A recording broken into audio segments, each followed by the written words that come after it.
আমি এই পথটা দিয়ে যাব, কিন্তু সামনে বিপদ। আমি কি যেতে পারবো? ওকে দেখে তো আমার প্রচণ্ড ভয় লাগতেছে। দেখি তারপরেও সামনের দিকে একটু যাই।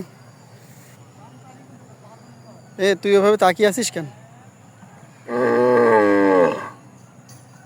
তোর ভাষা তো আমি বুঝি না। কি তোর মালিকরে খুঁজছিস? ও মনে হয় আর মালিকরে খুঁজতেছে, কিন্তু পার হবো কিভাবে? রাস্তা তো এটাই। একটু রাস্তাটা দিবি, আমি একটু পার হয়ে যাব। না, এ তো কথা শুনছে না, রাস্তাও ছাড়ছে না। পিছন দিয়ে আসতে হলো, কারণ সে রাস্তা দিল না।